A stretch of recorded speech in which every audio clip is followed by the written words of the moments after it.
welcome in. Who's I? Welcome into. It is I, V&A Moreno. Thank you. State your name. Welcome into the pre-show before the pre-show. Hello. I'm Greg Tepper. Okay. Welcome into the pre-show before the free show. Interesting. It's Thursday. It's game day. Whoa. We got games across the state. Bunch of games. I think like 20-something games on Texan Live tonight, including the Dave Campbell's Rising Game of the Week tonight. Game of the week. Free on Texan Live and free on our YouTube page. Richmond, Randall, and Iowa Colony. I, for one, cannot believe we're giving that game away. I question the business practices of this here company, to be real honest. But we are here. We are live. We are ready to roll. V&A, I would like to talk to you about what you've got coming up here this Sunday, because I'm fascinated by this. So let me tell the story, because V&A won't. V&A there's a big Cowboys game on Sunday, right? Yes. Big Cowboys game. Yes, there is. The Packers are coming to town. Micah Parsons returned to Arlington. Let me see. What do you think the line is right now? How much do you think the well, I mean, who do you think is favored? I guess is a good place to start. Who do you think is favored? Green Bay. Okay, what do you think? How many points do you think they're favored? I don't know. I haven't studied Green Bay enough. The Packers are 6.5 point favorites. Okay. 6.5 point favorites in Arlington. That game is 7:20 kick on NBC. But you'll be in the building. You're going. I will be there. Yes. My family chose to go to that game. We get one game per season. So that's great. You get to go to this game. It'll be fun. So it's going to be you. It's going to be your father, Raul. It is, big fans. Yes. Yes. Who else is going from your family? My mother, Irene. Mm-hmm. We love Irene. My brother, who was Raul Jr. Okay. RJ. Well, technically the third, because my grandfather was, he was. Call him Trey. Yeah. Arthur. Trip. Trey. Trip. I'm going to tell him that. Let me tell you something. That's a white guy thing to do. That's a white guy. Is to be like, it's like if you're the third, to be like, it's Trey or Trip. Anyway. So and then my brother's best friend, Kabute. Okay, so, interesting. That'll be fun. Is there? But I mentioned you mentioned you get 6 tickets to this game. That's fantastic. You only listed 5 names. Yeah. So who's the 6th? We also are taking from St. Anne Parish, Father Berum. So yes, the priest from St. Anne. I want to be really clear. You're going to go to the Cowboys game with your priest. Yeah, so he had mentioned to my father that he'd always kind of wanted to go to a Cowboys game, and he's seen us there before. He was like, "Hey, next time you guys go, I'd love to go, or like let me know." And my dad obviously is like, "Of course, sure, without hesitation." Your dad literally got an award from the Catholic Church for being a good Catholic, basically, right? Like being the best Catholic, like Catholic of the Year. Catholic of the Year. There was an award in the Righteous Gemstones that Kelvin was going after. It was like the top Christ-following man. Like that's Raul. That's my dad. And so you're gonna go to a couple. Now here's the thing that I want to. Yeah. Sorry.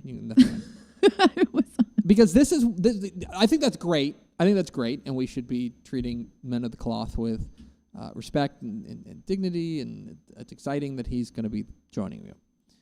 My question for you, though, V&A, is I have had the V&A Moreno experience during a Cowboys game. Like, yes. I'm aware of how you are during Cowboys games. I have no doubt that the rest of your family behaves, but I also know that you tend to get a little fiery during Cowboys games. I do. Are you going to be able to handle that while sitting next to a man of God? I've thought about that. Thought about that. We're just going to have to keep it a little, in control. Yeah. We're just going to have to, express ourselves. There's going to be a lot of anger management that day. Yeah. I'm going to learn a lot about myself. Okay. So. That's okay. All right. That sounds good. I'm happy for you. Maybe this is good for me. Maybe, I'll be there And, how do I not say a lot of curse words right now? You know? Right. So that'll be good. That'll be a lesson in self-control. I think it'll be a lesson in self-control. Self-control. All right. Anyway, I hope you have a great time at the game. I don't think you're going to see good things for the Cowboys. I'm just happy to be there. But if you do, you kind of got to take Padre to every game, right? Yeah, we're gonna have to. He could see Padre. Anyway, hit the theme, Expo.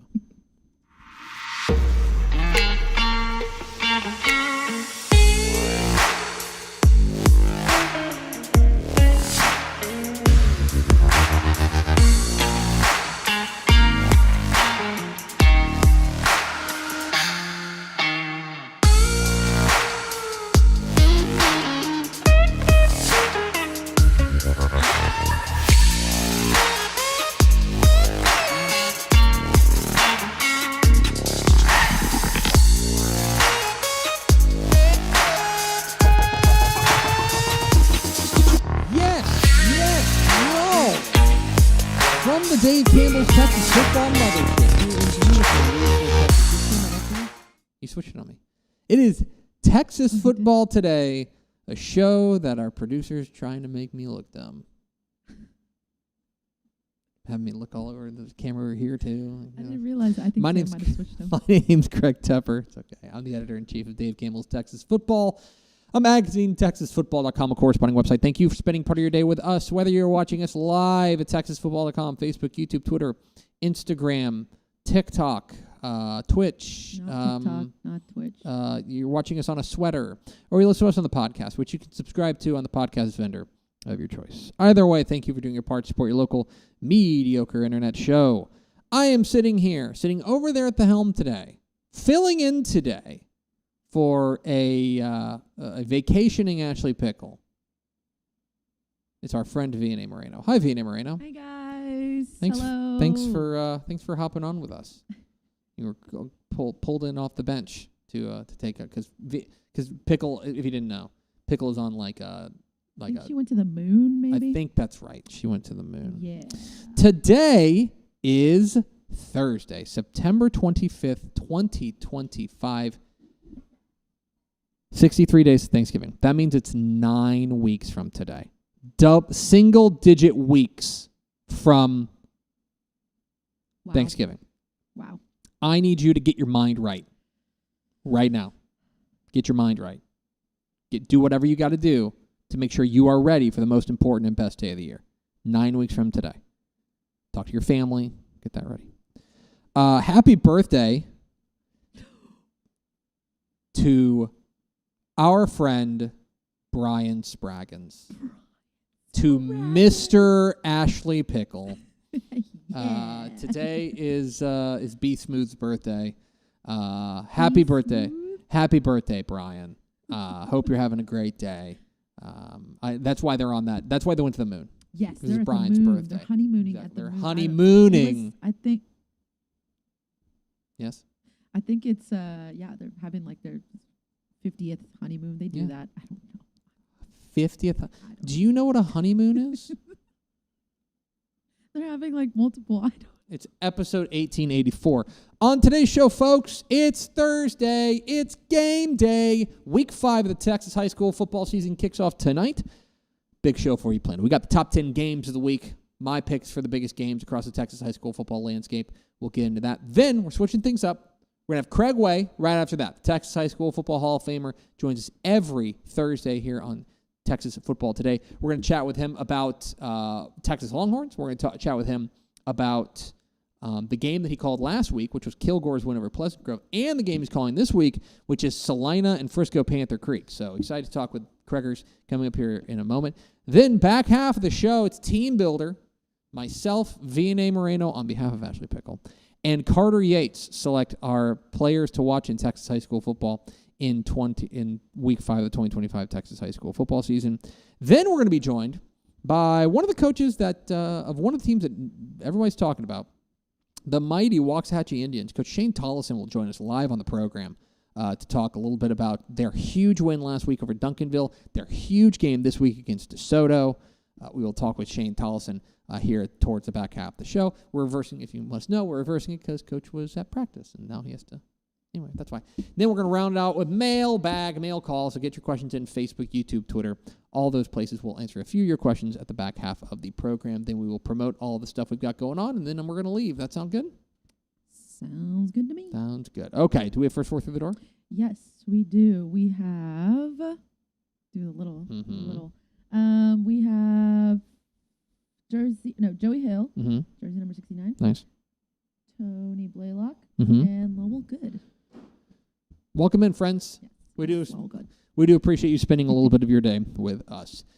Week 5 of the Texas high school football season is nigh upon us. Hours away. We've got big games all over Dave Campbell's Texan Live all weekend long. There's like 60-plus games, 50-plus games on Dave Campbell's Texan Live alone. It's going to be great. In fact, there are a grand total of 680 Texas high school football games scattered hither, scattered yon, across the state of Texas. Did I say 680? Is that what I meant to say? That's exactly what I meant to say. 680 games across the state of Texas. But not all games are created equal. Oh, no. And there's only one person with an internet show that has decided that it's his job to select the top 10 Texas high school football games of the week for week 5. And we will start with number 10, Klein Collins at Klein. This is a Matt Stepp special. He's really fired up about it, and he's talked me into it too. This is a matchup of unbeatens in District 15 6A. Certainly first place at time of recording. We're not recording, we're on the air. Is on the line. This is a huge game. Klein Collins is 4-0. Looked great over the course of their year. They played Magnolia West last week and throttled them 42-0. Braden Scoggin, their quarterback, has been on one. He's been terrific, but really the story of Klein Collins has been their defense. So let's talk about Klein. Klein might be in the running for the wild-ass team of the year because of what Coach Nick Caduti is doing there. This is a team that is averaging nearly 63 points per game. They recovered 5 straight onside kicks last week. 5 consecutive onside kicks. Big offensive line. We know what they do. They run the ball. Edward Kelly, Turbo Jordan, their quarterback Grant Strada has been great. This feels like a huge test for them and proof that, like, I mentioned this on Tep and Step, that there are 2 circles in this Venn diagram, okay? There's fun, and we know Klein is fun, and there's good. How much crossover is there? There's a real test for Klein of where they are against what has been, in my opinion, the flagship program of Klein ISD. Klein Collins, my number 10 game of the week. It's that good of a week, but that's number 10. Number 9, ARP and Troop. I love this game. I think it's going to be fabulous. Another matchup of unbeatens. It's a 7-mile rivalry. We're actually going to talk with the winning head coach on Dave Campbell's Texas Football Tonight tomorrow night. Their defense, the ARP defense has been unbelievable. The number 1 scoring defense in all of 3A Division II. It's the number 11 scoring defense in all of 11-man football. They've allowed just 17 points all season. Going up against this Troop team that I think is really starting to figure out what they do well offensively. Quarterback Josh Childress, running back Brett Wells, their wide receiver D. Holly. They've combined for 21 total touchdowns this year. And the winner of this game, it's still early, right? Week 5. But District 11 3A Division II feels like it might be on the line tonight, or tomorrow night, in Troop America. Out there in East Texas is a mammoth game with lots of ramifications and an opportunity for one of these teams to take a huge step towards a district title, which has been hard to come by. For ARP, they haven't won an outright district title since 2012. Troop has not won an outright district title since 2005. So the winner of this game is going to be in the driver's seat for the District 11 3A Division II crown. Fabulous ball game. I'm fired up about it tomorrow night. Little 3A action in East Texas. Number 8, Dillon and Munster. Munster's kind of brutal non-district schedule continues. And Dillon, we'll talk about Munster here for a moment. They have 2 losses on the year, both to 3A teams. One of them is to, I believe, Winsboro. Is that right? There's no way to know. Who could possibly know? It's not like there's a great website, TexasFootball.com, that could tell you. But last week they lost to Pottsboro, a 3A Division I team. So think about that. 2A Division II to 3A Division I. Their other loss is to Holiday, 3A Division II team. And quarterback Kason Carney's been great. Their defense, what's ended up doing them in these games that they have lost to Holiday and to Pottsboro is I think they've just gotten worn down because they're smaller, because they don't have as many guys. And the defense kind of worn down. The offense has shown up in every one of those games. For Dillon, coming off of this is a 2A Division I team, a really good 2A Division I team, a team we think could be the favorite to win Region 2 of 2A Division I. Lane Crouch, Aiden Salinas, their running backs have been great. Ran for 7 touchdowns last week in their win over Hawley. This is a really interesting kind of test for two teams as they head towards district play. One of these teams is going to get a real boost heading into district play. Fabulous ball game, Munster and Dillon. A lot to learn about both these teams. And for Munster, this would be their best win of the year if they could knock off Dillon. And I think that everyone would probably forget about those 2 losses, which were against much bigger teams. Number 7, Panhandle and Wellington. Speaking of small schools, how about this matchup out there in the Panhandle? And my word here for this game is pointsy, real pointsy. These two teams can light it up offensively. I've made no bones about the fact that Broxton Robinson, the quarterback at Panhandle, is one of my favorite players in the state. He's exciting. Wellington's got a number of ways to beat you. Quarterback Callan Kane, their running back Noah Cantu. Whose defense can step up? Kingston Molina leads what I think is a superior Wellington defense. What's interesting is these two teams know each other really well. That Wellington, they've played each other, I believe, each of the last 13 years. And Wellington leads the series 11-2. But the 2 wins for Panhandle have been the last 2 years. This is also a non-district finale for both these teams. So both these teams want to head into district play on a high. One of them will get to do it. Wellington and Panhandle tomorrow night at Powell Field in Wellington up there in the Panhandle. Figures to be a lot of fun. Yes, Panhandle is in the Panhandle, but Panhandle is not playing in Panhandle. They're playing in a different school in the Panhandle, Wellington, which is in the Panhandle. Does that make sense? Yes. Got it. Number 6, Atascocita and C.E. King. So, Atascocita, coming off of their first loss of the year, albeit to a pretty good Austin Westlake team. And I think that, obviously they didn't have Carde Mack, and that, I think, is obviously held them back. They're coming off an open date, and now they open up District 23 6A play, and they go right into the teeth of it. I think C.E. King, they've got the one loss on the year. They lost at Dickinson in week 2 by 1 score. I think C.E. King has reason to believe that they should feel disrespected. Because in District 23 6A, everyone talks about Atascocita. Oh man, Carde Mack, he's been fantastic. Oh, North Shore, of course, they've made all these title games. Summer Creek, they've been established themselves as one of the powers in the Houston area.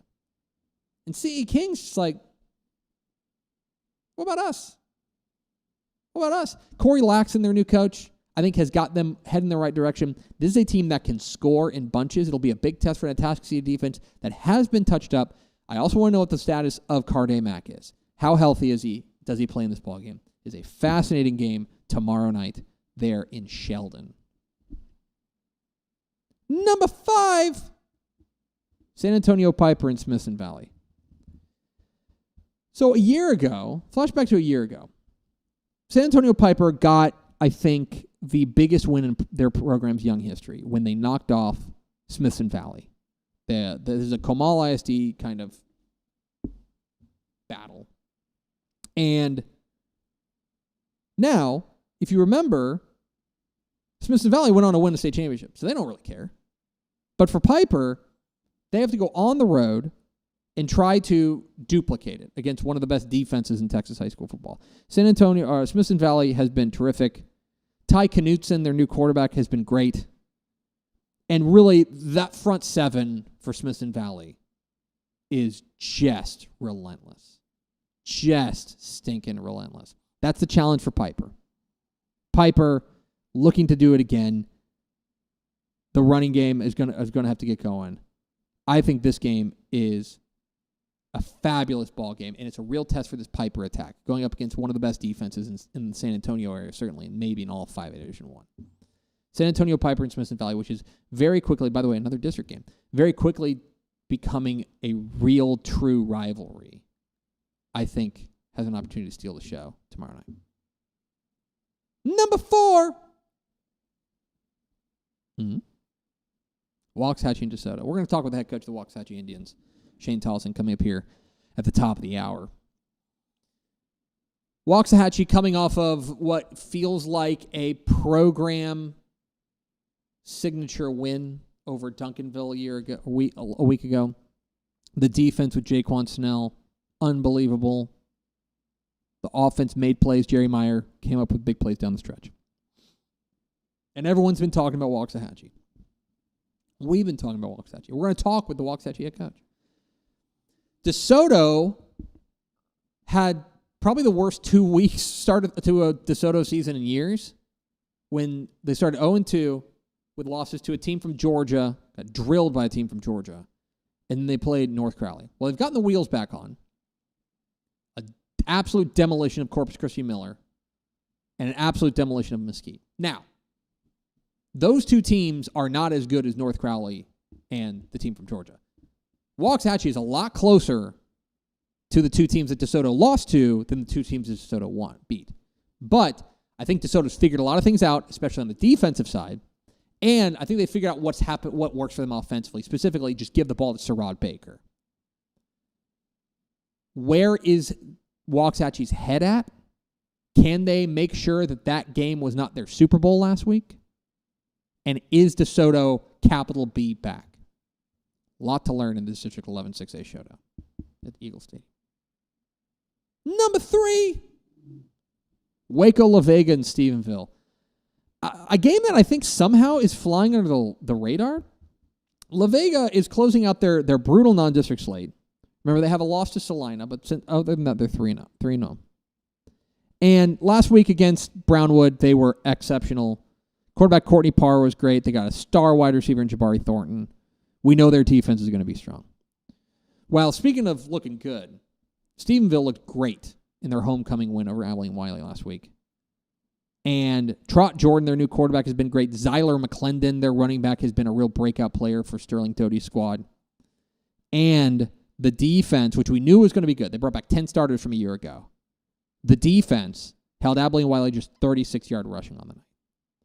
A ton to learn in this one between two teams that have legit state championship aspirations. Can La Vega go on the road and finish out what's been a brutal non-district schedule with what would be a real signature win? It's a huge game in Stephenville. Number 2, Frisco Panther Creek and Salina. If you're not into this, we can't be friends. This game rocks. Number 6, Panther Creek against number 1, Salina. Panther Creek has been dominant, although I think they've beaten up on teams that they're just a lot better than. Quarterback Graylin Fry has been great. They've got just dudes, plain simple. They got the Texas Tech commit at safety, Donovan Webb. They've got the Oregon commit and Jalen Lott out wide. This team has got dudes, plain and simple. Frontline talent that not a whole lot of teams can match. Well, one of the teams that you could make an argument can match them is a team that they're going and visiting this week in Salina. Because obviously Bo Bentley has been great. They've been excellent. They took down Franklin in a neutral site game last week. This is it's a 20-game winning streak for Salina. Legit in peril here. The question for me is going to be, how does Panther Creek match up front? That's the long and short of it. Because Salina is going to be big and physical and mean up front. We know the dudes they've got on the edges. But what happens in between the tackles? That is where my eyes are going to be on this game. Panther Creek and Salina figures to be spectacular. But it's not our number 1 game of the week this week. No. Number 1, Iowa Colony and Richmond Randall. Why, it just so happens to be our Dave Campbell's Rising game of the week. Let's go. You can watch it for free on YouTube and on Texan Live tonight. And look, the District 9-5A Division II title almost certainly on the line. Last year, Iowa Colony went 12-0 against everyone who wasn't named Richmond Randall and went 0-2 against Randall. They're off to a 4-0 start. They're outscoring their opponents by an average of 40 points a game. They have been dominant. Quarterback Carson White. I love their running back Aaron Tenner. It's a defense that averages 3 takeaways a game. They will need that against one of the hottest teams in Texas. Randall, coming off of an absolute demolition of Fort Bend Marshall last week. Landon Williams-Callis, what can be said about him? There's a great story on TexasFootball.com about him. He's averaging more than 11 yards a carry right now. And more importantly, we had questions about their defense because their defense graduated really heavy, especially at high-profile spots. But I would say that this game between Richmond Randall and Iowa Colony figures to be the game of the week. And you can watch it live for free on Dave Campbell's Texan Live and on our YouTube page. There it is. My top 10 Texas high school football games of the week. Which one of these games are you most excited about? Let us know in the comments as well. We're Texas Football today. Here Mondays and Thursdays on TexasFootball.com, talking football in the Lone Star State. You can follow us on Twitter at DCTF. Like us on Facebook, Facebook.com/Dave Campbell's. Follow us on Instagram, Instagram.com/Dave Campbell's. And, of course, see us at TexasFootball.com. I hope you will go to TexasFootball.com/subscribe to become a Dave Campbell's Texas Football subscriber. We talked about a lot of those games, top 10 games a week. A lot of those are on Dave Campbell's Texan Live. You know how you can watch them? Become a Dave Campbell's Texas Football subscriber. Go to TexasFootball.com/subscribe. Makes a great gift. Get it for Ashley's husband's birthday. Yes. Go to TexasFootball.com/subscribe. V&A, let's go to the hotline. As we always do, we are pleased to be joined by the voice of the Texas Longhorns, the host of the eponymous Craig Way Show on AM 1300 The Zone, the Texas High School Hall of Famer himself, our friend Craig Way. Mr. Way, how does today find you? Today finds me driving, Okay. but that's okay. That's good. I spend a lot of time driving anyway. Well, and it's funny because I know why you're driving, actually, and I want to start with this. You were on one of my favorite podcasts yesterday, Your Dark Companion, with the legendary Mike Reiner from here at the DFW Metroplex. It was you, and it was Mike Reiner, and then it was our old friend Aaron Hardigan. I didn't know you guys were having a reunion. I'm a little mad I didn't get invited. Well, she did try to invite you. You said you had kid duty, if I remember correctly on that. I did. But did you guys have a good time? Yeah, we did. And it was really interesting because Aaron was taking the place of our old friend Michael Gruber, taking Gruber's place, who, since he's kind of the co-host there along with Reiner. And so Reiner had never met Aaron before, and they were both kind of like, to me, you may need to help me out with the other. And I was like, you guys will be fine. You'll hit it off famously. And they did. And it was great. And we had a wonderful time. And we talked about you. You came up. Aaron was retracing her steps of her career and how it started on the recruiting scene. And then it matriculated to doing high school stuff and working with me and you. And it was a lot of fun. We enjoyed it an awful lot. Well, it was I'll have to go back and listen. I know you guys were cooking there with the great Mike Reiner on Your Dark Companion. It's a good high school scoreboard live reunion. So it isn't. I want to talk about one of your jobs. You are the voice of the Texas Longhorns. The Longhorns are on an open date, like most of the teams across the state of Texas are on an open date this week before they open up SEC play on the road in Gainesville. Obviously, last time we saw them, they go and they demolish Sam Houston 55-0.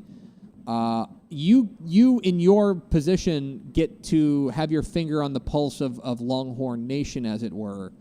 Do you feel like maybe the panic has settled a little bit regarding this Longhorns team, or is there still trepidation about what these Longhorns can do? I think the answer is somewhere in between, because they, quite frankly, Longhorn fans expected Texas to win their 3 home games handily. And when the first 2 were a little more sluggishly fashioned than perhaps they thought, wanted, or desired, then I would say there was some concern expressed, especially with the struggles that Arch Manning had in moments. He was much more the Arch Manning that was advertised in the game against Sam Houston. And I understand when folks say, well, yeah, it was Sam Houston. It makes sense. I get that. But just to see him complete throws on time, to see receivers run correct routes, to even with the top 2 running backs being out, to be able to run the ball well. They had a very complementary style with their offense, and their defense has been really good through all 4 games. So there's been no complaints about that. So now it's the step back, take a breath, open date weekend, and then get ready for Florida and see what happens. And I think that's maybe mixed in a little of the trepidation along with anticipation. But that's the life of a college football fan, isn't it? I would say most certainly so. It's Craig Way, the Texas High School Hall of Famer, joins us every Thursday here on Texas Football Today. Get involved in the conversation, #TF Today. All right, Craig, on to the high school ranks. And I want to ask you about the game that you saw last week with Kilgore scoring a impressive physical win over Pleasant Grove out there in East Texas. You were on the call there with Isaiah Stanback and got to watch it tip to tail. I'm curious what your impressions coming out of that game were for both Pleasant Grove and for Kilgore.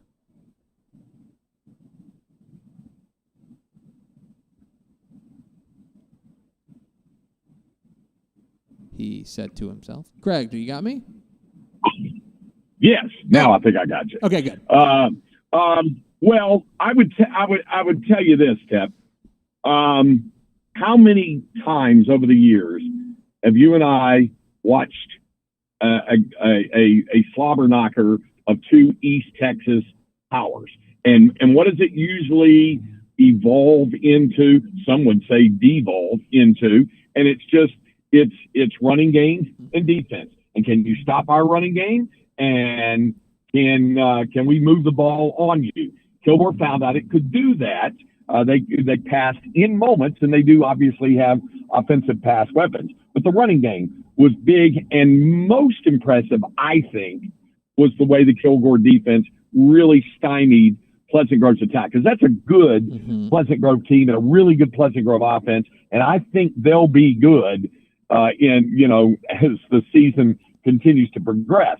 But Kilgore looked good. And you and I have talked about this before also, that if you were to take all 6 classifications and then look at the divisions and say, what do we think is the leanest amount of separation between Division I and Division II, which classification? My automatic answer almost every year is 4A.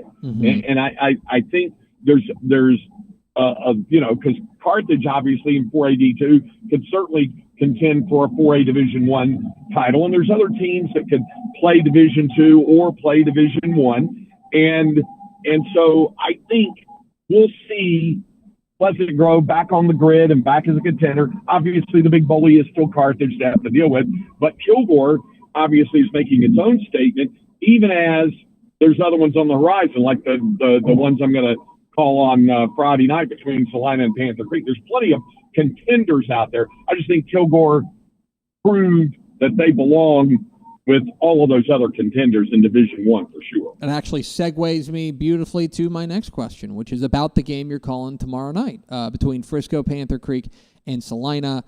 State-ranked matchup, number 1 versus number 6. A key district game there at the beautiful new Salina facility. I know you've been doing your normal game prep to get ready to call Salina and Frisco Panther Creek. What are you going to be watching out for in tomorrow's showdown?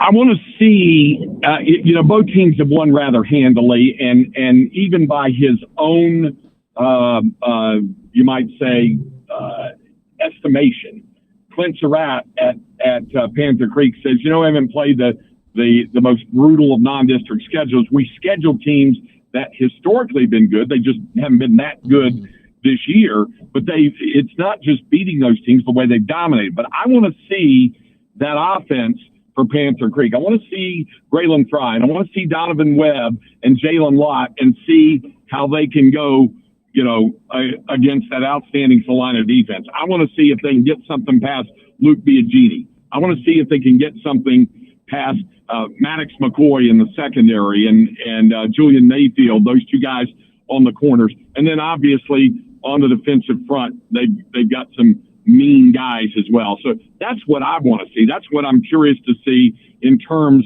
of the answer between Salina and Panther Creek. I think Salina will move the ball on the Panther Creek defense, and Panther Creek has given up some points. In my mind, the question is, can Panther Creek match scores to hang in there?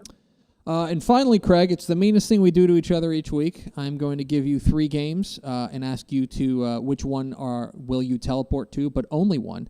I will, of course, exclude the game you do get to be at with Salina and Frisco Panther Creek out of deference to that. So your choices this week: would you go tonight to Rosenberg to watch Richmond Randall and Iowa Colony?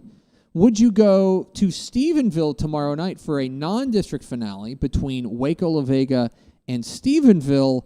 Or would you go to DeSoto tomorrow night for the District 11 6A showdown between White Hot Waxahachie and the resurgent DeSoto Eagles?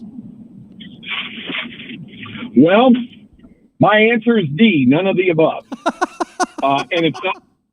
And it's not Salina Panther Creek either. Okay. It's obviously that I'm disqualified from that. And let me say this: all 3 of those games have their merit. Mm-hmm. I'm really intrigued by Stephenville La Vega, and we get to find out how for real Waxahachie is against DeSoto. No, my choice, Arc Troop. Arc Troop.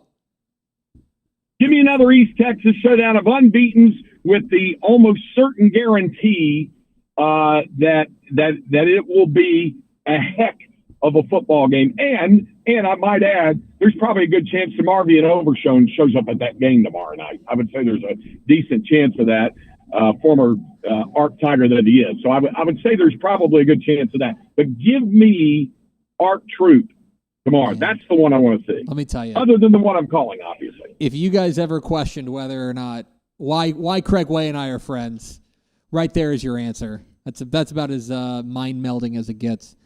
He's Craig Way. He's a Texas High School Football Hall of Famer. You can hear him on AM 1300 The Zone on the eponymous Craig Way Show, and then hear him call Frisco Panther Creek and Salina tomorrow night with our friends at Victory Plus. Craig, appreciate your time, my friend, and safe travels. Hey, lead on. Have a great weekend, and we'll obviously be tuning in as I drive back. I'll be tuning in with the screen turned the other way, so I'm not distracted driving, but I'll be listening to you and Pickle tomorrow night. Appreciate you, my friend. Bye, Craig. There you go. You bet. Craig Way, the Texas High School Football Hall of Famer, joins us every Thursday here on Texas Football Today. We are Texas Football Today. We're here Mondays and Thursdays on TexasFootball.com, talking football in the Lone Star State. You can follow us on Twitter at TCTF, like us on Facebook, Facebook.com/Dave Campbell's. Follow us on Instagram, Instagram.com/Dave Campbell's, and of course, see us at TexasFootball.com. Coming up here in just a moment, which players are we most excited to watch in Week 5 of the Texas high school football season? We'll count them down in our team builder, but first a word from these valued partners. Hello, Candace. Not you again. Me again. Remember our last oil change? Ugh. Your boyfriend said he knew a guy who knew a guy. None of those guys knew what they were doing, including you, Todd. Silence your oil change anxiety at Valvoline Instant Oil Change, where you can watch our experts change your oil right from your car. Thanks for coming in. And finish in about 15 minutes. Valvoline. Service you can see, experts you can trust. Pour some sunshine with new First Light Community Coffee's first ever light roast. This blend has notes of honey and brown sugar that will brighten any part of your day. Try First Light now at communitycoffee.com. Friday night football is here, and Hometown is trusted by thousands of schools across the nation to make game days effortless. Sell tickets online, easily scan them at the gate, track sales in real time, and keep your community connected with a free athletic website. Make every game a Hometown game. Visit hometown.com to learn more. Every legend starts with a vision. For Dave Campbell, that vision was clear. Tell the story of Texas football like never before. In 1960, he built something no one had before, a magazine that became the Bible of Texas football. Coaches, players, and fans didn't just read it, they lived by it. His words shaped the game. His vision built a legacy. And his name? It will always be written in the story of Texas football. Dave Campbell's Texas Football, where legends begin. Back here at Texas Football Today, getting ready for Week 5 of the Texas high school football season, and that means it's time for the Team Builder, our fantasy football draft of all players across the state of Texas. And V&A Moreno's here, acting on behalf of our own Ashley Pickle. Hi, V&A Moreno. Hi, guys. Hi, thank you. Ashley, I'm very sorry I'm going to do my best. Okay, that's fine. Another person that I know will do his best is Carter Yates. Oh, our my senior goodness. high school football writer here at Dave Campbell's Texas Football. Welcome back, buddy. Yeah, it's good to be back. You know, it was on the men at the dock last week, and I know they say you can't lose your job to injury, but when Power stepped in for me, I thought I was going to be Drew Bledsoe. Yeah, you might be Tom Brady. You might be Wally pipped to go even further. Yes, you're right. But you are back, and I think Powers did a great job. I want to be clear. Well, Powers came in like Tom Brady and then graciously allowed Drew Bledsoe back in the game. Correct. And what I'm saying is, I'd put together a good performance if I were you. That's all I'm saying. I think there's a little pressure on you to make sure that you make sure that's a temporary replacement, right? Well, you know what they say, pressure makes diamonds. That's exactly right. That's exactly right. It is our Team Builder segment in which we go through and select Texas high school football players that we are locked into for Week 5 of the Texas high school football season. We'll do a snake draft. We got to pick a quarterback, a running back, a wide receiver, a tight end, a team defense, and then we'll round it all out with a wild card. And you know what? I have been such a gracious host that I've never taken pick 1-1. Take it for yourself this week, ends baby. today. I'm going to treat myself. Ball up top. I'm going to treat myself, okay? My first pick 1-1 of the Team Builder draft this week. I am going to take Katy running back Tremaine Hill. Excellent Hill, okay? Get this. This is courtesy of our friend. They play Katy Seven Lakes this week. This is courtesy of our friend Michael Silvers, who's on the call on Dave Campbell's Texan Life. In each of the last 3 games, Trey Hill has had a career-high rushing attack total. Okay, he ran for 197 against Atascocita. He ran for 233 against Morton Ranch, and last week he ran for 316 against Cinco Ranch with 4 touchdowns. And this is also the time, just broadly, when Katy in district play, they kind of become like invincible. And I feel like Trey Hill is coming up here. Trey Hill from Katy is my pick at the running back spot. I don't know. It feels like picking a Katy running back. Feels pretty safe bet. It's like taking having the number 1 pick in the draft, the NFL draft, and being like, you know what, we're just going to take the best quarterback. Yeah, it's like investing in the S&P 500. That's exactly right. I'd be like, you know what, that's a mutual fund, is what that is. V&A Moreno acting on behalf of Ashley Pickle, who did send in her picks, by the way. She did. Do you want to take your first pick? Yes. Her wait. Okay. Okay. Her first pick is quarterback Fort Bend Crawford Braylon Fisher. Oh, okay. Braylon Fisher out of Fort Bend Crawford. Went for 410 yards plus 5 touchdowns in the air plus 1 rushing touchdown in win against Hampshire Fernet in Week 4. And they've got another big test this week. They play West Orange Stark. And so Fort Bend Crawford is kind of getting into the thick of it here. But that's a good pick. That's a Fort Bend Crawford Yes, team. she said West Orange Stark defense going to have a very hard time stopping him. Okay. But West Orange Stark's defense, their linebackers are their strength. Mm-hmm. So that would actually make me feel like it's in Pickle's favor because Crawford's going to have to air the ball out a little bit more because the run game is going to be feel not a lot of room. Feel like his numbies maybe taking a shot in the arm here if for that. So okay, that's an excellent pick. Carter Yates, round out. You can close out round 1. So normally when I pick my team, I look for favorable matchups, and I'm abandoning that strategy this week. Look, it's worked in the past, so let's throw it in the garbage. Hey, this is a pressure week for me. I need to bring out the big guns. That's why I'm pressing the Bo Bentley button. Bam. I need the Dave Campbell's Texas Football Magazine cover boy this week with me. Let's go. It is number 1 Salina versus number 6 Frisco Panther Creek. Probably one of, I don't know, I haven't seen your top 10 games yet. It's got to be up there. Folks who are watching this know that is the number 2 game of the week. Number 2 game of the week. And I am so juiced to see Bo Bentley going up against that Frisco Panther Creek secondary of Donovan Webb at safety, the Texas Tech commit, and Jalen Lott, because he's a wide receiver and a cornerback. He's going to Oregon. Frisco Panther Creek has a loaded secondary. And this is going to be like a real, for Bo Bentley, it's a big-time player show up in big-time moments type situation against great competition. And this is very good competition with Frisco Panther Creek, which makes this a bold pick. But listen, I don't know. Taking the guy who was on the cover of Dave Campbell's Texas Football seems like a pretty sound strategy. Yeah, but I'm also picking him against his toughest game of the season. Yeah, I know. So so what you're saying is you're saying it with your whole chest. Exactly. Exactly right. Okay. All right, so that rounds out round 1. We're going snake draft, rather. Snack draft. Oh, we can do a snack draft.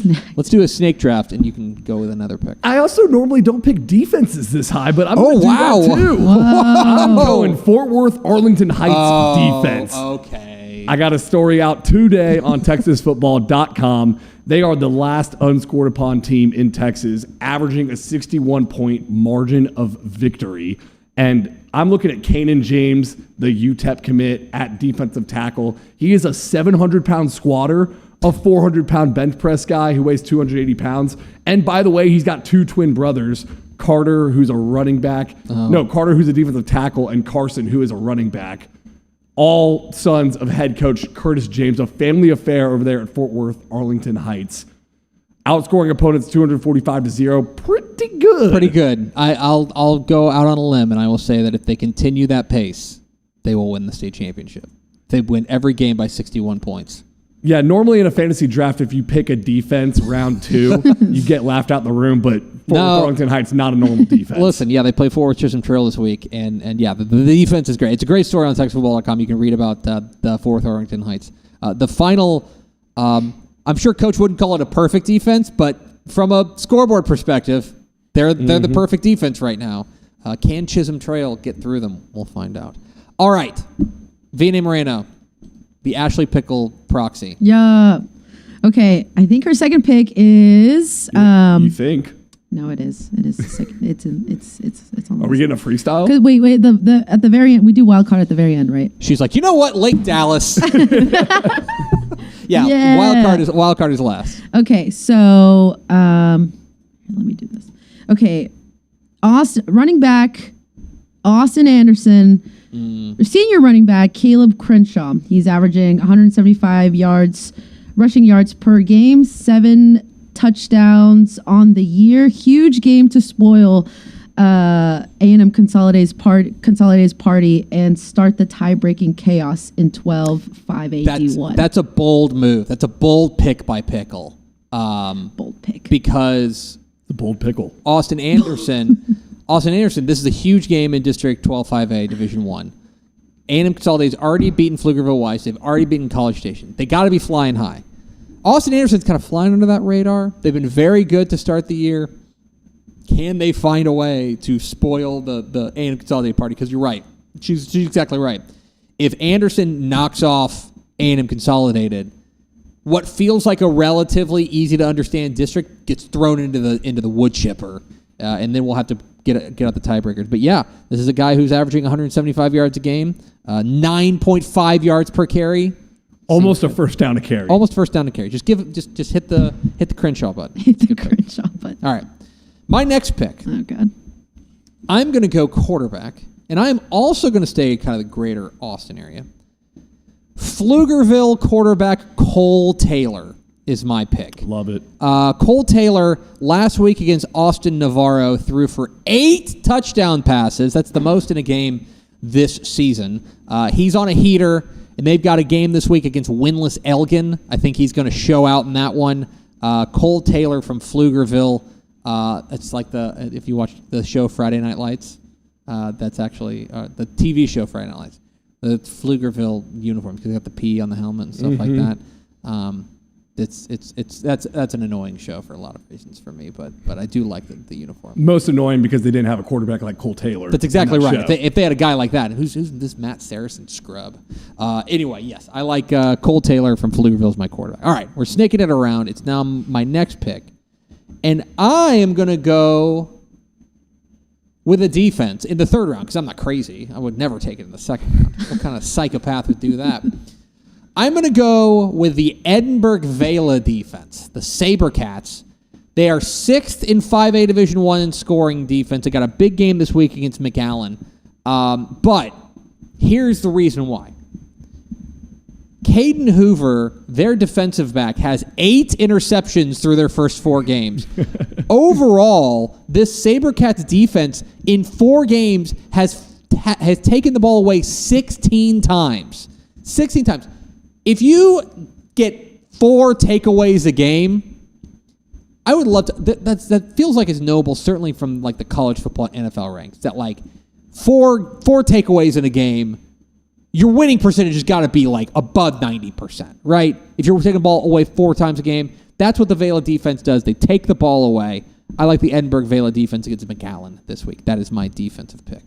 All right, VNA, back to you on behalf of Ashley Pickle. On behalf of Ashley Pickle, for her, this is third pick, correct? Yes. Third pick. For her third pick, she will be taking Prosper Walnut Grove Junior wide receiver Hayden Cooley. Yeah. Who was averaging 102 yards, receiving yards per game, has 4 touchdowns on the season. Expect that connection with quarterback Hayes Hackney to continue to grow this season, as the season progresses. That is that's a sophomore to junior combo. Is Hayes Hackney to Hayden Cooley. A lot of underclassmen involved there. He has been their go-to guy by far. He has 15 catches. Their next highest receiver is Zayden Crane, who has 7. So they are making the whole plane out of Hayden Cooley here. So yeah, that's a good pick. If they're going to get a win over Denison this week, it's probably going to go through Hayden Cooley. And that was a big question for Prosper Walnut Grove, is missing Luke Watkins from last year, the big 6'5" receiver. Who was going to step up in that wide receiver 1? It sounds like Cooley's done that this year. Cooley has been the guy. He's trying to think of a pun. He's playing it cool. Lee. That's right. Okay. Let's go to Carter Yates to round out round 3. I am taking wide receiver. Okay. And I'm going Houston Milby's Artavian Davis. Oh. I'll be honest. He was on my board. I like my wide receiver pick, but that's a good pick. He's been circling my board for a couple weeks. He's been, in the reserves. I'm bringing him up to the starting roster now. 755 yards and 11 touchdowns in 4 games. He is averaging 188.8 yards per game. So get this, 755 yards this year. He had 146 all of last year. Oh my gosh. Total breakout star for Houston Milby, and 6'2", 180 pounds. Greg Powers, Mallory Hartley. We should go check this guy out, I think. I'm sorry. Did you guys hear that? I'm hearing, here's a guy? Here's a guy? It just might be. Oh my gosh, we may have spotted a guy in the wild. It's amazing. Crikey. Okay, 4th and final pick for you before we get to our wild card. All right, going running back. Going to pound the rock with Mount Vernon's Dawson Witherspoon. Oh, yeah. He had over 3,000 yards going into his senior year. And he might surpass that. I know 3,000 yards would be insane. But through the first 4 games, he's got 1,155 yards and 14 touchdowns. Going up against Mineola this week. Career guy for Mount Vernon, but we expected him to be a huge playmaker. I don't know if anyone expected this type of production through 4 games. No, that's Mount Vernon has kind of reinvented themselves on the fly, too, of like, that coaching staff out there does a really good job of just finding out what works, and it's like we're gonna make the offensive scheme work around the personnel. It's not we run this scheme and we're gonna fit our guys to that scheme. And they've really embraced the running game in a big way. So that's a very, very good pick there, the Mount Vernon running back. Over to V&A Moreno on behalf of Ashley Pickle. On behalf of Ashley Pickle, her fourth pick, she is taking the Crystal City Javelinas defense. Averaging 57 plus tackles per game, 6 sacks, 3 interceptions, 7 fumbles. 7 fumbles recovered, 8 forced, and yes. Who they play? Who's Crystal City got this week? They will be... Who could possibly know? Carrizo Springs. Yes. A home game against Carrizo Springs. Big game for them. That has been a defense that they're 4-0, and a big reason why is that their defense has been pretty much untouchable. So that's a very good pick. Led by Jose Lomas, I think. Good job. All right. My fourth and final pick before we get to the wild cards. Gotta go wide receiver. I'm going with Plainview wide receiver Jordan Porter.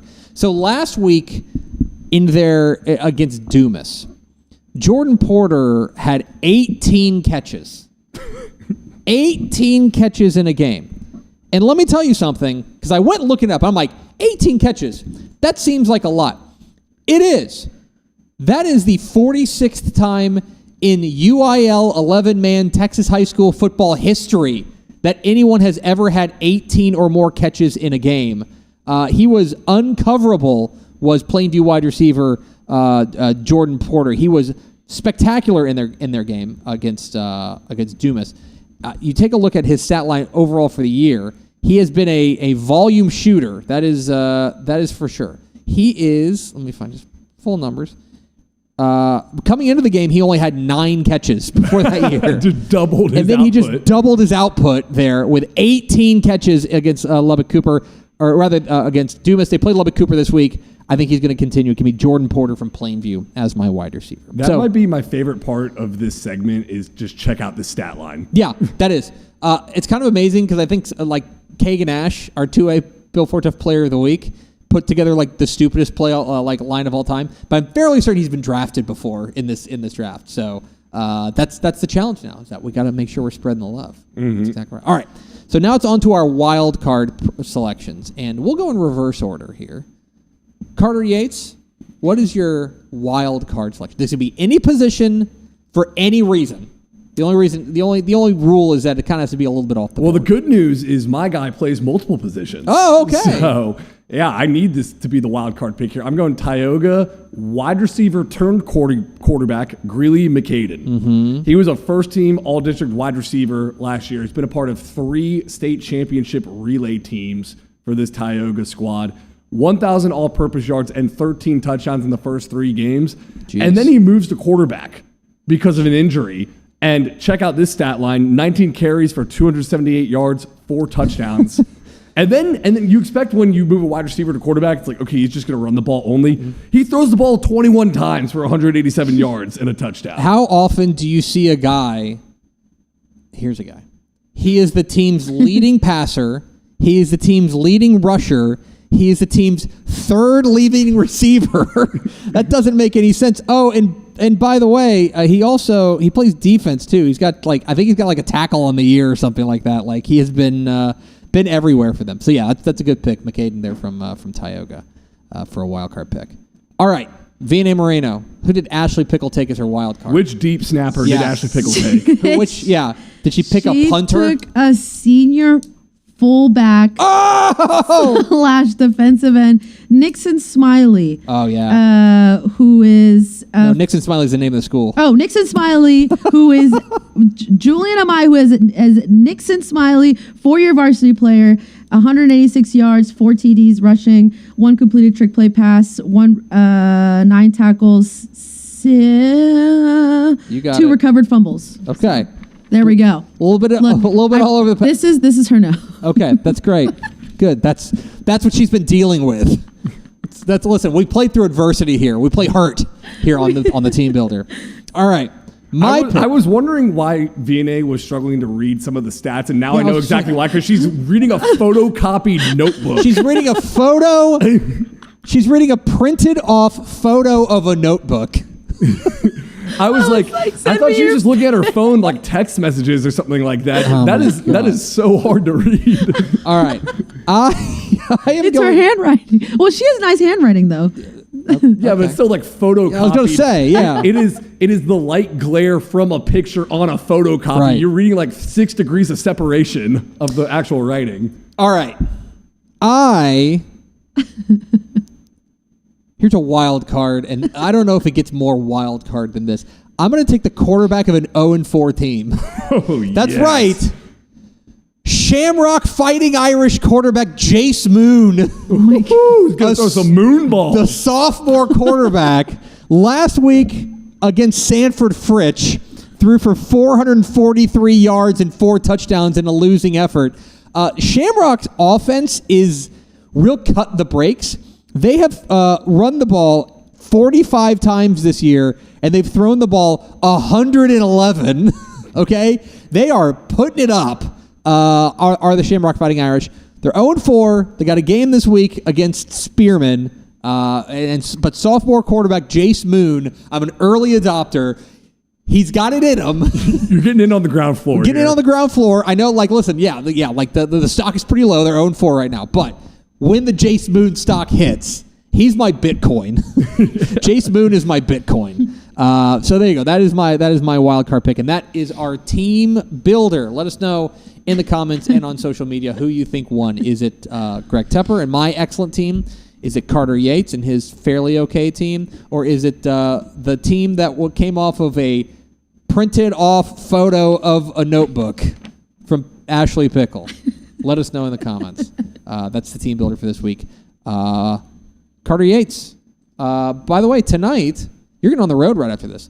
You are heading on the road down to the Dave Campbell's Texas Football or Rising Game of the Week, right? Yes, sir. It's going to be Richmond Randall versus Alvin Iowa Colony, District 9 5A D2 showdown, picked as the toughest district in 5A by Dave Campbell's, and it's because of those two teams, both preseason top 10 in Class 5A D2.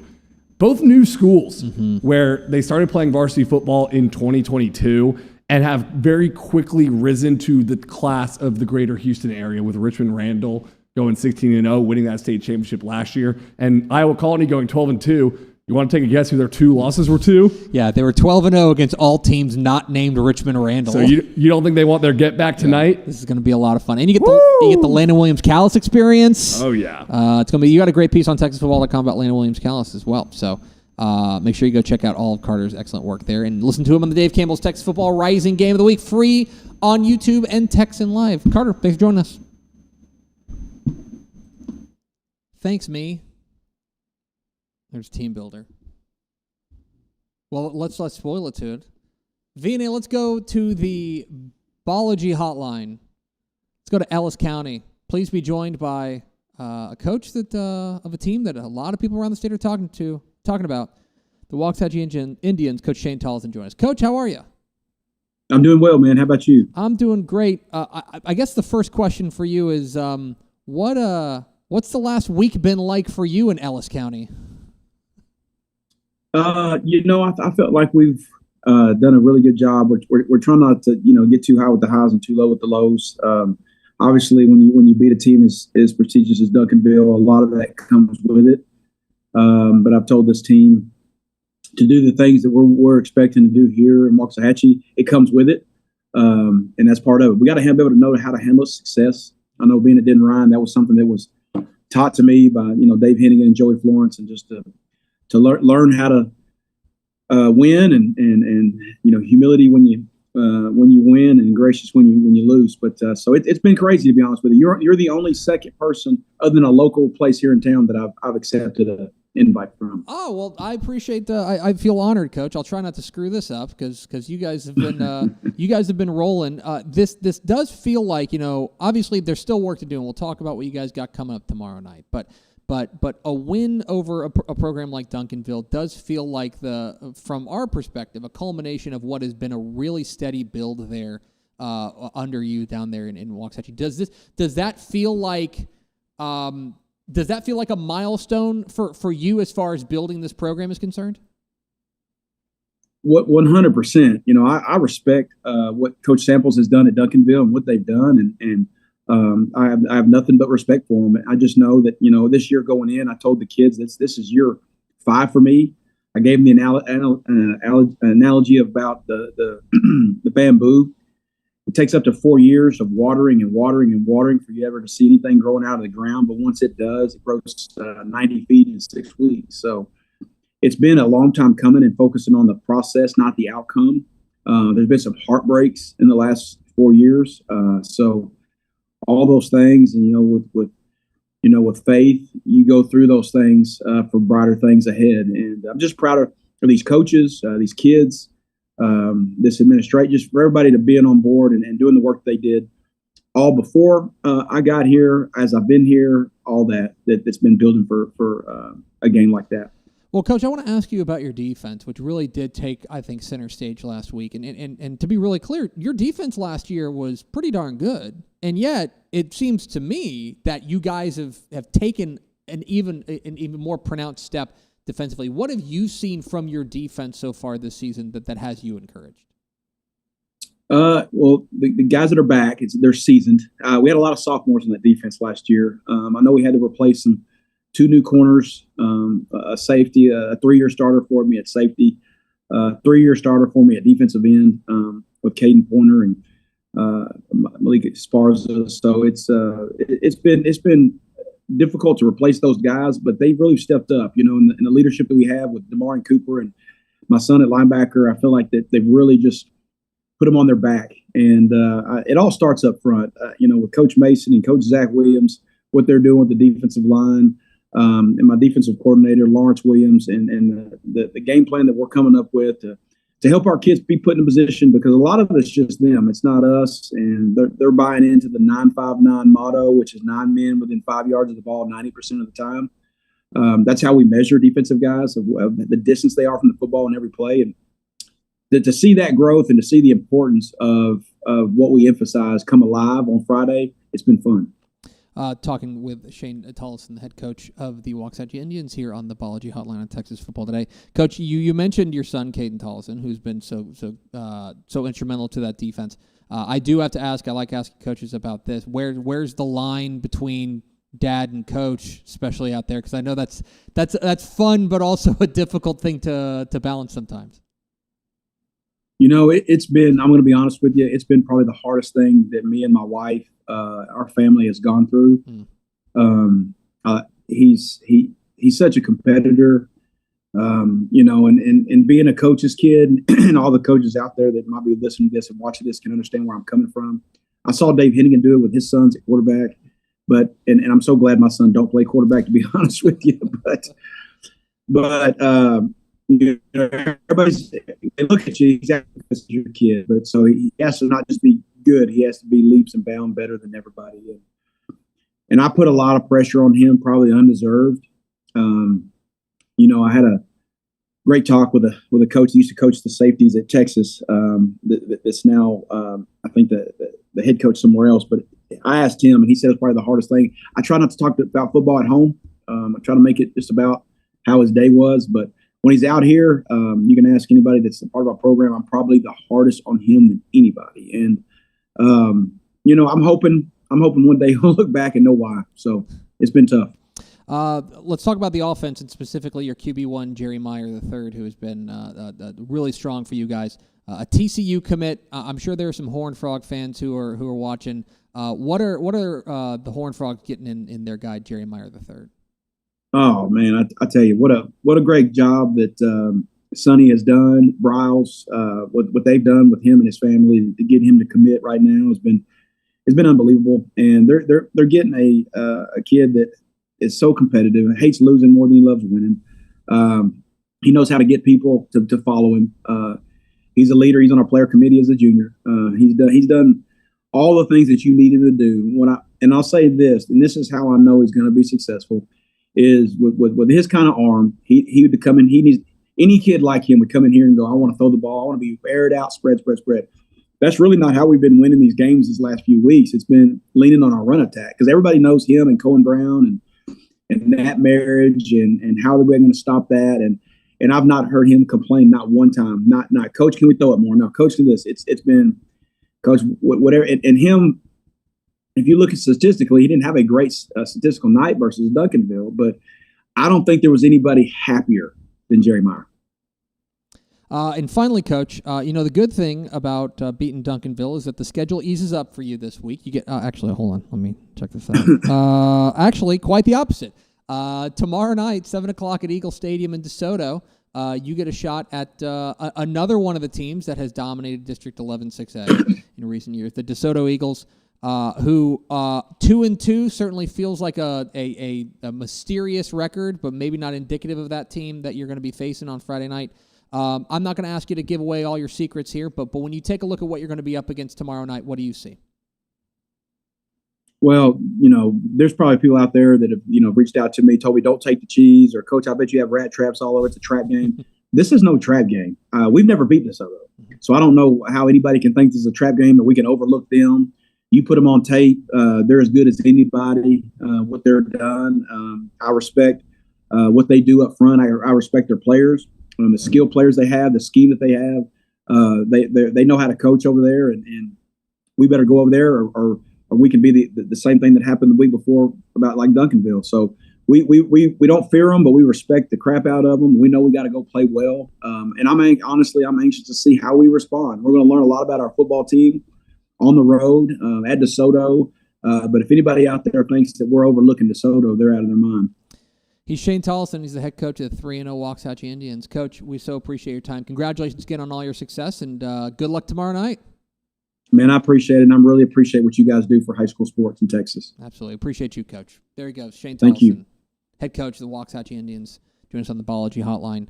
No pressure, but we were one of only 2 interviews he did this week, so I figured his phone had to be ringing off the hook because obviously what they did to Duncanville last week was statewide news, certainly, whenever they knocked off Duncanville. It's a huge win for Waxahachie. Now they got to go do it again next week or tomorrow night against DeSoto. It's going to be a fabulous, fabulous ball game with a DeSoto team that does feel like they've righted the ship and is looking every bit the part of what DeSoto is used to looking like. So we appreciate Shane Tollison hopping on with us. Vina Moreno, I have a question. The question is actually a weird question. Do we have any questions for Mailbag?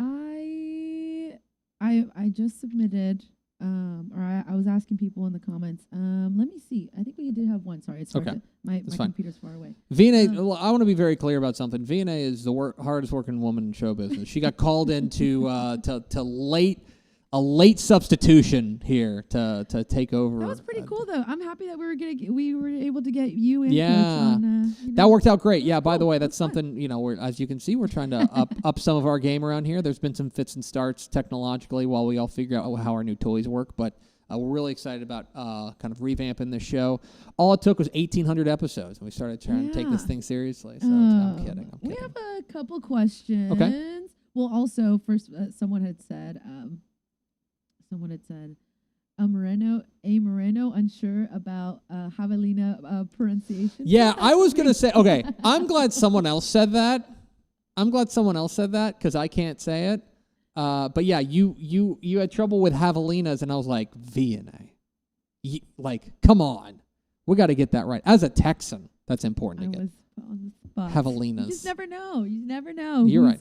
Which J's are going to be that's true. And one especially in Texas, where there are it's like a 50-50 game of you think about it, there's 2 schools named the same thing, one in El Paso and one in Austin, and they are pronounced differently. It's Austin Del Valle. Yes. And it's El Paso Del Valle. Del Valle, uh-huh. Yeah. Yep. So I understand where you're coming from, your trepidation.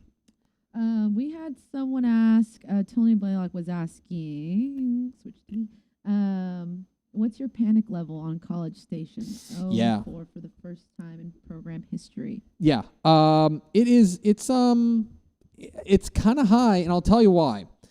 The issue for me is that the thing that I have always known College Station for, which is their defense, feels like it's taken a little bit of a step back. I mean, this is a team that the fewest amount of points they've given up is 35. Now, I want to be clear.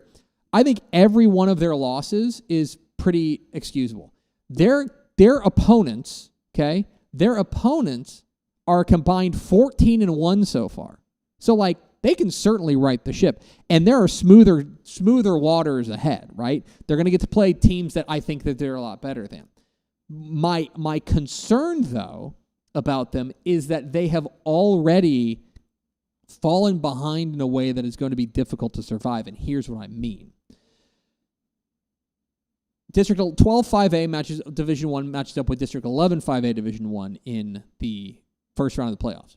And remember, in 5A, the higher seeded team gets the option of home field advantage. Let's say that Austin Anderson and A&M Consolidated finish above them. They already have head-to-head wins with them, like over College Station. That would mean that College Station can finish at best third. Okay? That means they're going on the road to either LaPorte or Angleton in the first round of the playoffs. And that is going to be probably, I don't want to, project out too far, that'll be at least a top 20 team, maybe a top 10 team that they're going on the road to. So, yes, they're going to play Kyle Lehman. They're going to be favored over them. Pflugerville-Hendrickson is a tough matchup. Bastrop Cedar Creek, right? Lockhart. I think they're going to be smoother waters ahead. But their margin for error has disappeared to make the playoffs. Because, by the way, they close against Pflugerville-Weiss at the end of the year. And then, if they do make the playoffs, they could be in third or fourth place, which means a long road trip to a very hostile environment against a very good team. That's where my concern level is. So my concern level is relatively high because those two losses to Anderson and A&M Consolidated are potentially very impactful about what their season is going to look like. Okay. Got one more? Big K.